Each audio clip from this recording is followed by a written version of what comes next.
Talofa everyone, welcome back to another cooking vlog. So my name is Vinny and this is Vinny Vlogs. So today we're going to cook for you guys sweet and sour fish. Okay, so it's an Asian inspired dish and everyone knows what sweet and sour fish is. So I remember back in South Auckland I grew up and we always used to order sweet and sour fish at the local takeaways. So yeah, this is inspired by memories as well as just a common dish that you can see at every island feed as well. So let's get straight into it. So all you need for a sweet and sour fish, so I'm going to explain the first half of it. So you need 1 cup of water, 1 cup of plain flour, half a cup of corn flour, you need a teaspoon of minced garlic. You also need seasoning with salt and pepper, and you need about 1/2 to 3/4 of a large bottle of oil to fry your fish in.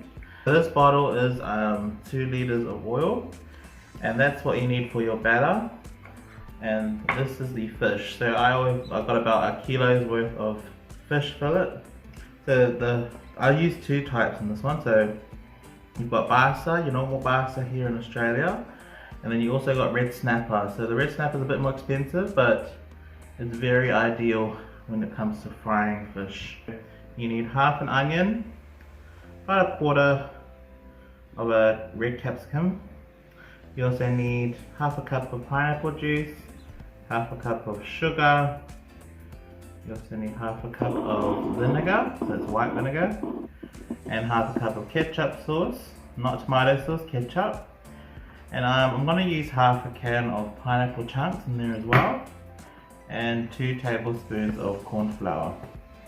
Okay, so that's all our ingredients in order to make a sweet and sour fish. Okay guys, so I'm just chopping up the fish. So what you want is, well for me, just about 5 centimeters, just about bites, a bit bigger than the bite size, the size of the fish that you're going to cut. The pieces of fish, they're about that size, about half the size of your thumb, or maybe the size of your thumb really in length. So we're going to cut all of that. Okay, so this is the size of that nice snapper. Woo, red snapper. That, yeah, about a little bit bigger than bite size. I'm going to cut that.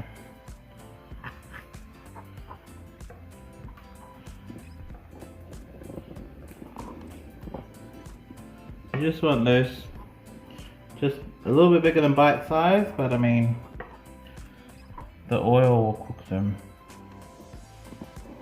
Okay, so those are all the fish pieces you want. Next you're going to just grab, you don't have to do garlic, but I do garlic in mine. A teaspoon of garlic, some pepper, and some salt. Okay, and then you're just going to mix that gently, okay, so you don't want to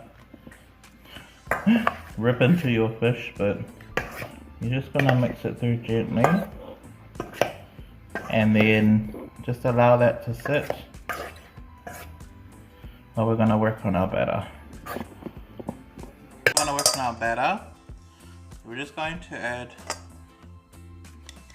1 cup of plain flour, and I'm going to sift it just to get rid of the clumps, like so. Okay, well done. Next we're going to grab our corn flour. That's 1/2 cup of corn flour. I'm going to sift that through as well.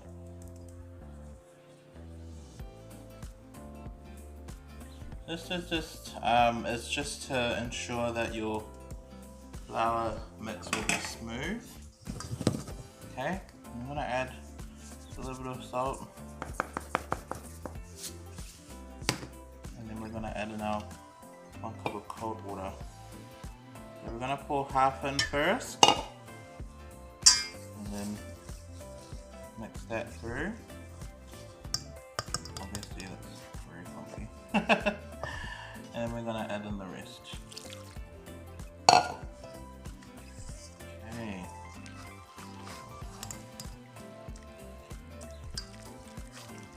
So, if you notice, it's come out like that. So we're just gonna add a little bit more water in it. Just added a quarter first. Just mix that through. Okay, so that's the part where you have to gauge whether or not your batter is going to be good. Okay, so heads up, I just added a little bit more water in it, because the amount I did initially came out a bit clumpy, so I've just added a little bit more water, a little bit more corn flour, and then eventually smoothed out. So the aim you're trying to get is like a pancake mix, but a little less thicker than a pancake mix. Okay, so then it turns out like this. Hey guys, so here we are at the oven. What I've done is I've poured about 3/4 of the 2-liter bottle of oil into a saucepan. Alternatively, you can do a fry pan, you can use a wok, it's totally up to you. So I've just left it on high heat, the oil, just to allow it to cook for a bit. And then once you see that it starts to bubble up a little, so just grab a toothpick, and if you see that the oil bubbles straight away onto the toothpick, then you know it's ready. Okay, there's little bubbles, so it's nearly ready. The thing is, with oil, once your oil is heated, you have to turn it down, otherwise you're going to burn your oil. So you make sure that you regulate your oil according to what you're cooking. So for instance, with the fish, you just have to gauge it to when it starts to fry up. As soon as it enters the pot, then you know that's the temperature you leave it on. So obviously with the heat, I always heat mine up to high heat. Once it's heated, I turn it down to about medium to low, and then just gauge it by which will cook the fish. Also, another tip, when you put the fish in, if it doesn't rise up straight away, but it is frying, you just allow it to cook, because that's still cooking, but it's just taking time for the fish and the flour to cook right through, so they'll float back up to the top. Okay. Okay guys, so this is the setup you want when you're frying your fish. So what I'm gonna do is, so this is gonna catch all the,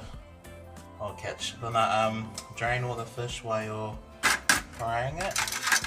I'm scooping it back into the plate. This is gonna help turn it.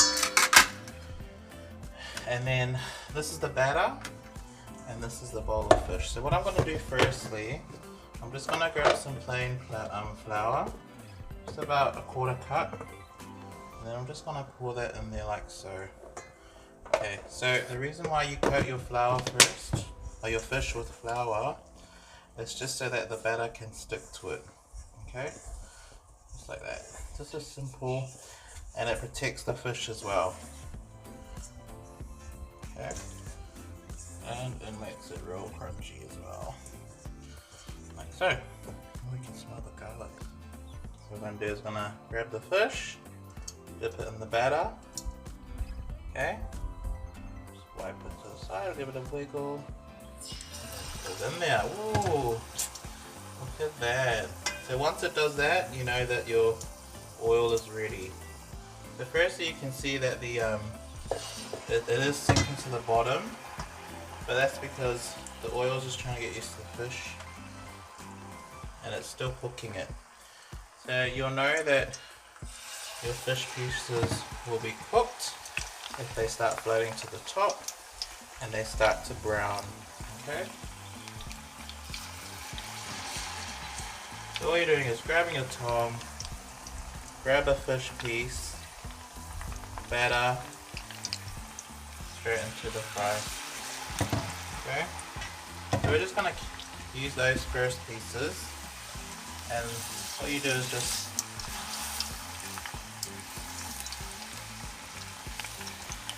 them, see? So they're not cooked yet, but I'm just showing you an example. And they do tend to stick to each other, so make sure you separate them as you fry them. And now they're starting to float to the top. Okay? So that's what I mean is, you gauge it, you just regulate it. If it's got that effect where it's bubbling straight away when you put it in, but it doesn't burn, then you know it's cooking. Okay? Hear that nice frying sound. I'm just going to turn it down a little bit more, just so we can regulate our oil. The last thing you want is the oil to turn black or dark brown. Okay, so we're going to grab this piece first. See how it's already floating on its own and it's sort of browned up? We'll just grab that and then put it straight into the drain it. Put it straight into the serving dish. Okay?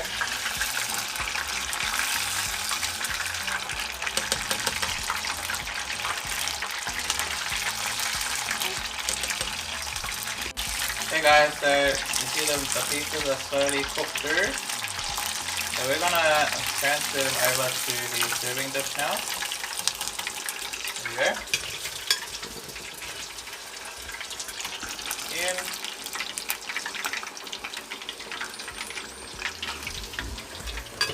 That.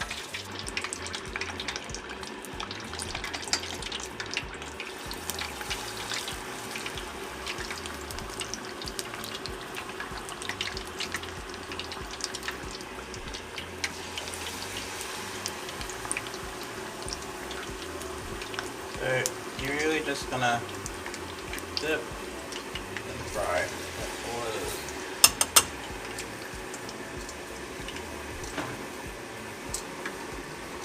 You can do bigger pieces, but it'll just take longer for it to fry. So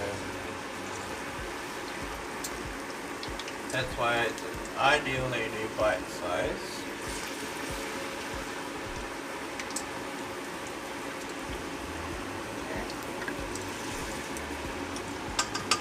Out to cook for a bit.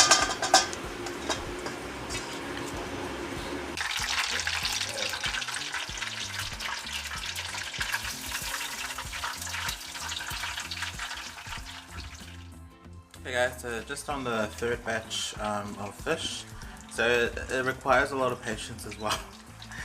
So just be patient, don't over rush or overcook your, don't rush through and overcook your fish.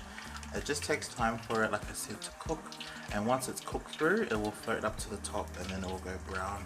Okay, all nice golden exterior. If you notice here also, these dark bits here, they're just it's just the garlic that I put into the mix, into the fish. So you can also put garlic powder as well instead of minced garlic, but I like that raw garlic flavor in it. So we're gonna go into the sauce soon, but we're still frying these. So notice how crispy the fish are. That's what you want. And they tend to break out.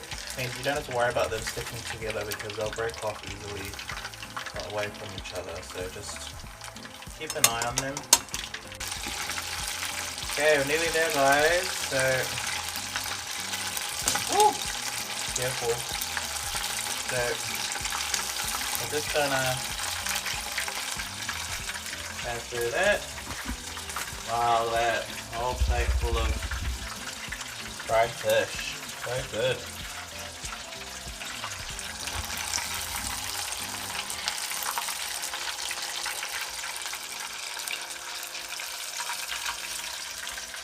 Nearly there.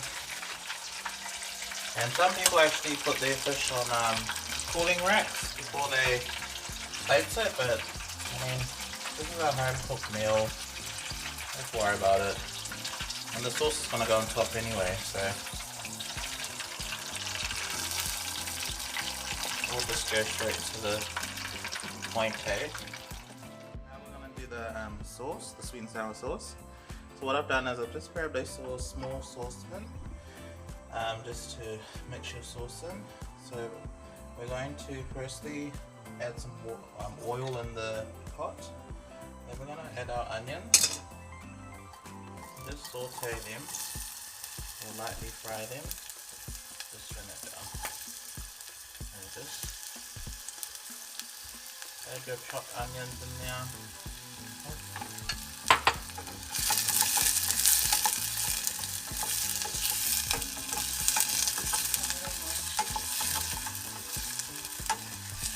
Okay, so the heat is on medium at the moment. So we're just going to turn that up so then we can cook the onions right through for it.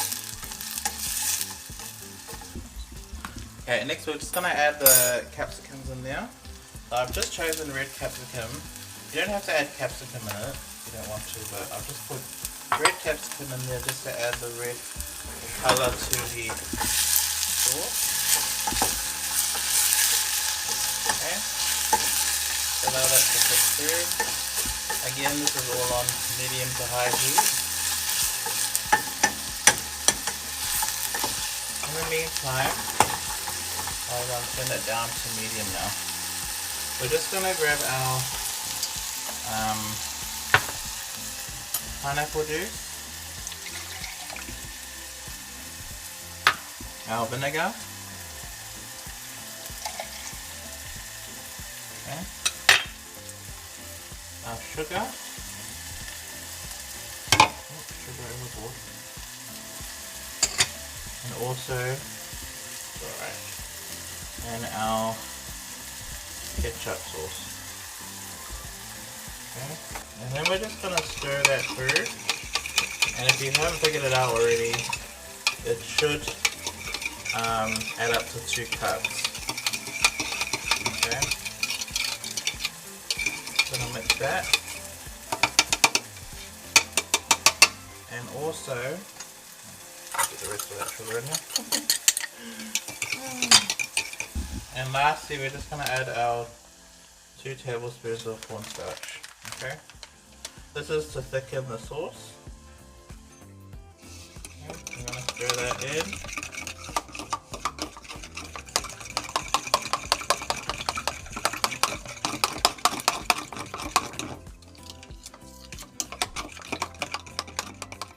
So now I'm going to add this sauce into our sauteed veggies.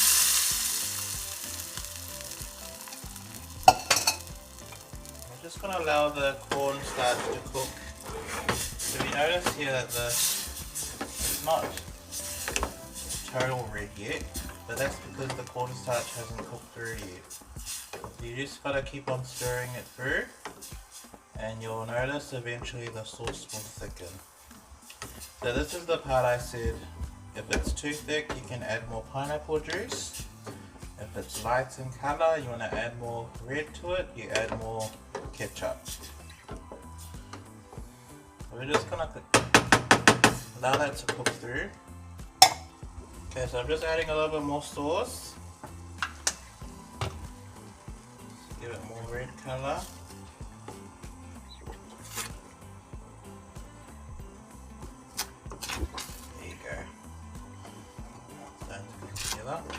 So it's slowly cooking through now, and then you're going to add a little bit more pineapple juice. So a little bit more, it's starting to thicken a little. Oh, nice. And lastly, you're going to add in your pineapple chunks. So I've just done half the can. Okay.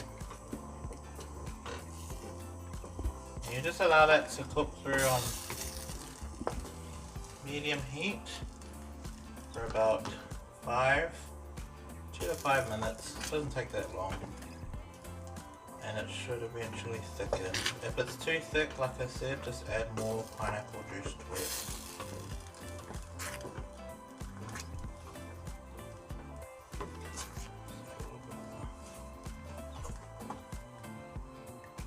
Oh, nice.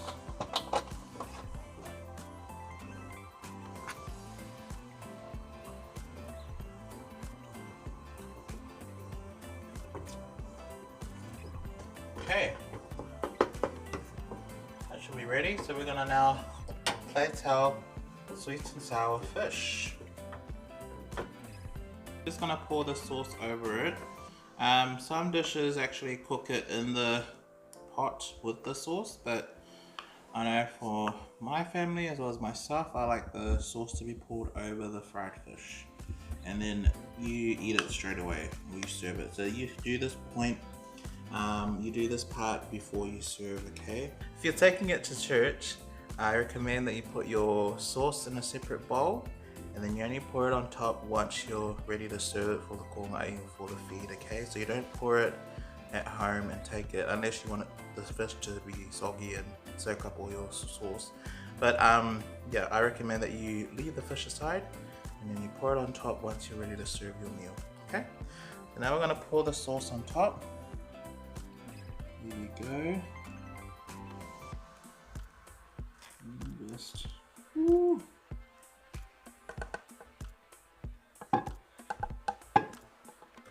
Just sweet and sour. Go back here again. Okay. This is the reason why I don't do too many pineapple chunks, is because I don't want to sort of overpower the fish with the pineapples. Here you go, guys. Sweet and sour fish. Ooh, nice. Very, very nice. Okay.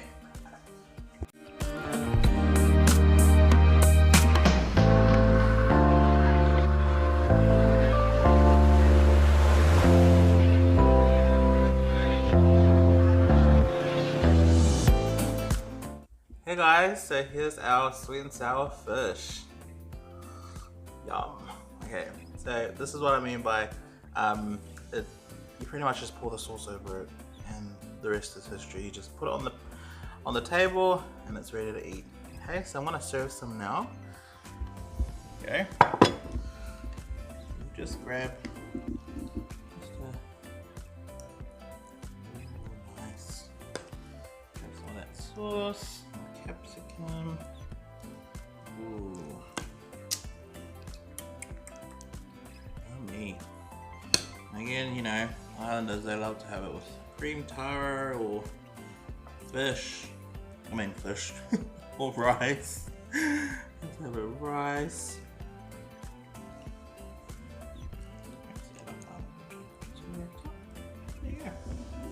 There you go guys, hope you guys enjoyed this recipe.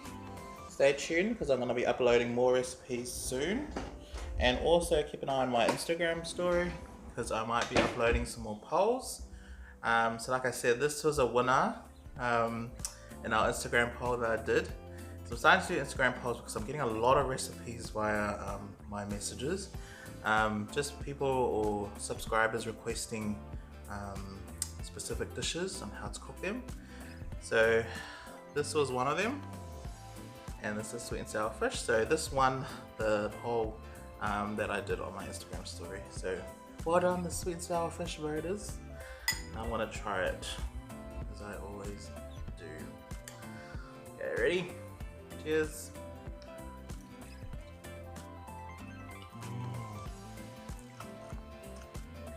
Oh, wow. That fish. Cooked right through. The garlic. Oh.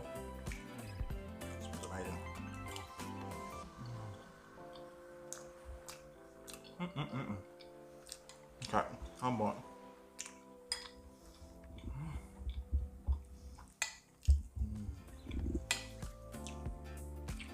Oh, hi.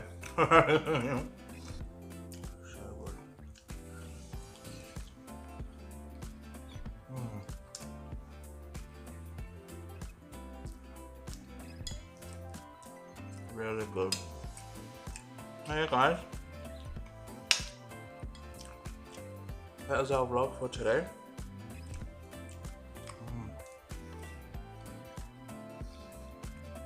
So you can do sweet and sour meatballs, sweet and sour beef, sweet and sour chicken.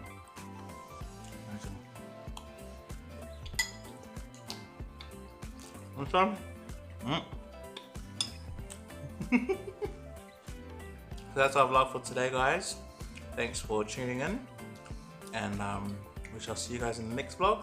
Don't forget to like this video with a thumbs up, subscribe, remember to add me on TikTok, Instagram, Twitter and Facebook, and also like this channel. Okay, subscribe. We'll see you in the next one. Bye.